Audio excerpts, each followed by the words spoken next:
Finally, napagana ko na yung mic nung DJI. So, today gusto ko lang mag-vlog. Kasi kung hindi ko pa sisimulan, wala akong magagawa.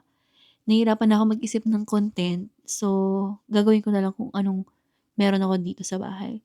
So, recently, bumili ko ng mga bagay-bagay sa TikTok. And yun yung isi-share ko sa inyo. So, let's do this! Okay. First items, pabango talaga 'to from, Lucky Potions. Lucky Potion ni Andrea Brillantes. Wait lang, lagyan natin ng stand yung DJI. Okay. Wait lang, papakita ko sa inyo. Sakit lang, chill. This is gonna be a messy vlog. Messy vlog kasi, wala parang, ang hirap mag-isip ng content. And the more na mag-iisip ako, alam mo yung perfectionist yung tao.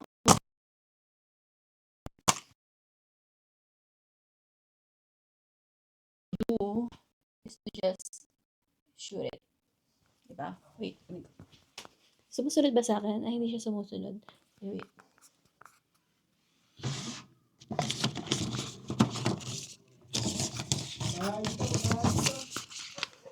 Naririnig niyo ba yung husband ko? Asawa ko yung maingay siya. Kasi naglalaro siya with his friends online. Okay, game. Let's do the Lucky Potion reveal. Okay. Bumili ko ng 6. So, pa pwede lagay ito. Ito naman lang. 6 na, ang tagal naman ng reveal to. Wait lang. Kung kaya ihawakan lahat. So, isa-isa. So, this is my favorite. Gingerbread Rogue. Ito, amoy vanilla, amoy freshly baked na tinapay. So, ito yon. So, kung mahilig kayo sa mga sweet scents, ito siya. Bango, grabe. Kagabi ko pa to in-spray. Kasi nga gusto ko malaman kung tatagal yung amoy niya. Sa aircon. Air conditioned naman to. So, magta 24 hours na siya. Andito pa rin siya sa papel. Sobrang bango. Favorite ko talaga to. Okay, next is Moment of Peace. Okay, ito naman yung pabango na hahanapin mo yung amoy. Kasi, paano ko ba i-explain? Konti lang yung amoy niya. Hindi siya ganun kabango, hindi rin siya ganun alam mo yun, parang sobrang clean nung amoy niya na parang pag in-spray mo, kailangan mo mag-spray na isa pa. Tapos ang isa pa. Tapos, hanapin mo, nasa niya, ano bang amoy ito? Parang hindi mo siya madedescribe. Pero malinis yung amoy niya. Hindi siya masakit sa ilong. Okay, so next, we have ito, Stories from a Girl. Ito, sinasuggest ko sa mga high school and college girls kasi ang bango niya. Para siyang very fresh lang yung amoy niya. Ang ano nito is parang fruity pero hindi fruit yung amoy. Basta ang bango niya. Meron pa rin hanggang ngayon, no? 24 hours na. Pero again, nasa aircon nga ako. So, probably, kaya tumagol yung amoy niya. And then, next natin is Letters from a Woman. Wait. Ito, medyo wala na yung amoy niya. Konti na lang. Pero ito yung elevated na version ni Stories for a Girl. Ito naman, parang mas mature na yung amoy. Parang nasa workforce ka na, gana, working girl ka na. So, ito na yung sent for you. Ang problema lang, hindi siya tumatagal. Kasi nga, kahit naka-aircon ka na, wala na yung amoy sa papel. Okay, next. State of Grace. Ito yung favorite ng... Ay, mali pala yung... Wait. Mali pala. Sorry naman, guys. Yung State of Grace pala yung parang mabango na amoy fresh lang. Okay, ito yon. Yan. Hindi pa yung amoy niya. Ito naman, in between flowery and vanilla scent. So, nasa gitna siya. Hindi siya yung pag in-spray mo amoy, ay, tamis, matamis or ay fruity or flowery, hindi. Nasa gitna siya. So, hindi mo ma-distinguish, bulaklak ba yun? O candy ba yun? Ito, Stories from a Girl. Ayan. Ito nga yung parang teenagers, ganun, or, alam mo yung college or high school, yung amoy. And then, Letters from a Woman. Tama nga. Ito nga yung wala yung amoy. Wala na yung amoy niya, guys. Konting-konti na lang. So, hindi siya masyado tumatagal. Pero, mas mature yung amoy nito kaysa dun sa Stories for a Girl. And then, last one ko is yung, where is it? Ito, talaglag. Ito. Vanilla Eclat. Hindi ko alam kung paano basahin. Ito naman pang boy. Very masculine yung amoy niya. Hindi siya nagpo-focus. Ayan. Okay. So, kung papipiliin ako, ang top 1 natin ay ito. Stories from a Girl. Top 2 natin ay State of Grace. Okay. And then, top 3 natin ay yung Stories for a Girl. And then, Letters from a Woman. And then, Moment of Peace. And lastly, this one. Kasi nga, this is masculine scent. Ayun. That's it for the pabango. And then, may papakita pa ako sa inyong mga pajama from TikTok din. This is plus size friendly. Kasi ang size ko ngayon ay 42 yung bust ko. And my waistline is around 40, 38 or 39. Ganun siya. Okay. So, try on natin. Okay. Pakita natin. Wait. So, ito yung shirt. Ito ko. Para medyo malayo.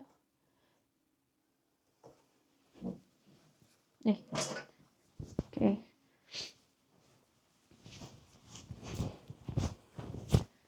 Siya. Ito na yung pinakamalaking size nila. 2XL. Yung binili ko. Wait lang. Tapos, tataka ko kasi 3 lang yung buttons. Ay, pala 4 pala yung buttons niya. Ayan. Ang cute ng design. Masarap sa mata. Very light lang. So, ganyan siya sa akin. 42 yung bust ko. And, ito yung design. Yung pagkatela niya ay, feeling ko naman, cotton to. Kasi malambot naman siya sa katawan eh. Ayan. Hindi ko lang sure kung kasya sa akin yung shorts. Try natin. Hindi ko pa na-try ito eh. Okay, suot natin. May suot akong short na yun, pero sige, suot na rin natin. Okay. Uy, kasya. Wait lang. Ano itsura? Ayan. Kita niyo ba? Ayan, ganyan siya. Kaya tingnan ko sa salamin. Nakita niyo sa salamin? Wait. Kita niyo ba? Wait, ikot ko lang kayo. Ayan, ganyan siya. Okay naman, cute naman. Pwede na, di ba? Okay. So, dalawa yan. Pakita ko sa inyo isa pang design. Wait lang. Ito yung isang design. Ito naman bunnies. Look. It's so cute. Bunny. Ayun, ganun din siya. 2XL din siya. Goods naman siya. Okay, next item natin is may binili din ako para sa aking Junakis. Siyempre. This one. Bluey. Printed to eh. Kasi akala ko, ang mabibili ko is yung parang nauuso ngayon yung embroidery. Hindi ko masyadong tinignan yung description. So, I end up with just the printed one. Pero ganda siya oh. Ganda yung tela niya. Cotton. Alright. Okay, next natin ay bumili din ako ng plus size panties. Tada! Actually, hindi siya panty. Boy leg siya. Hindi ko pa ito na-try. Kasi parang napapagod na ako magsuot ng panty na ang sakit sa singit. Alam mo yun? So, testing nga natin kung kasya. Kasi hindi ko pa siya na-try. Okay. Tatry ko siya ng meron na akong shirt. Tingnan ko kasi sa hita ko. Wait lang. Uy, kasha! Bro! Ayun nga, susukatin ko na lang. Flash ko na lang dyan sa screen kung anong size nitong hita ko para may reference kayo. Kasi ang waistline ko, as I said earlier, it's 39. 38, 39, going 40. Hinihingal ako, girl. Pero yung legs ko, hindi ko sure kung anong circumference niya. Okay? So, ano pa bang binili ko? Yun lang naman. And, actually, may binili akong bagong setup sa aking PC. So, eto, wala ko nan before. Gusto ko nakaangat yung laptop ko kasi nag-overheat siya. So, dyan na siya nakalagay kahit wala pa naman. May second monitor ako pero nasa anak ko na kasi bumili siya ng sarili niyang PC. So, ayan. And then, bumili ko ng keyboard. Wireless to, pero kailangan niya ng ganito, receiver. Hindi siya Bluetooth. May kasama na siyang mouse. That's from Xiaomi. That's for 1,000 something. Okay na siya sa akin kasi gusto ko yung flat. Ayoko nung nauuso ngayon na nakataas tapos pag kiniklik mo ang ingay-ingay. No hate, pero hirap akong pumindot ng ganong katataas. Parang lumulubog yung daliri ko. Hindi ko makontrol. So, eto nga medyo nagsasanay pa ako kasi sobrang flat nung dati kong, ayun o, yung sa laptop ko mismo. Sobrang flat nan. As in. So, ito medyo nangangapa pa ako ulit kasi nga, una, mas mahaba to. And then, ayun nga, medyo nakaangat siya. What else? Ano pa bang kukwento ko sa inyo? Yun lang ang ikukwento ko. Meron ako dito mga iba pang pabango. Trinay ko din to. Kung, alam niyo yung Miniso, di ba? Sa Miniso, may nauso yung parang nag-viral yung mga perfumes nila. Ito, regalo to sa akin ng ate ko. And, okay naman yung scent niya. May pagka-floral siya. And, tumatagal din siya. Wait lang. Ito siya eh. Roses. Pag naamoy mo, parang may hint of rose siya and other scent. Sakura yung nakalagay doon. And then, dati na budol ako nito, Lux Organics. Lux Organics, Lux Fragrances, Love Luna. Kasi sobrang popular niya online. I bought it not knowing na meron siyang roses sa kanyang, sa mga notes niya. And, mabango naman siya. Mabango talaga siya. Ang problema lang, hindi ako fan ng amoy ng rosas. Pero, hindi naman to yung parang in-your-face roses, ganun. Pero makaamoy mo na may rosas talaga. Ay, mabango na siya for me ngayon. Nag-dry down na yung sobrang amoy roses. Alright, and then, my ultimate favorite. This is from Fragrance Lab. 3 na yung bote ko nito. 2 empties and then this one inubos ko na lang. Cloud Pink. This is vanilla. May pagka-vanilla siya. Basta matamis yung amoy niya. And then, tumatagal din to. Nasaan na yun? Cloud Pink. This one. Ayun. Dito pa rin yung amoy niya. And, ano pa?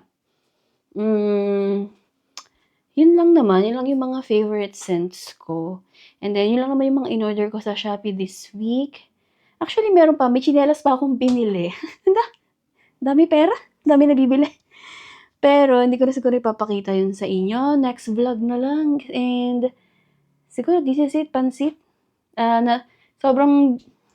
Super dumi. Super messy nung kwarto. Ganun talaga. Wala na akong magagawa. This is the best I can sa paglilinis ng kwarto. So, until next time. So, bye!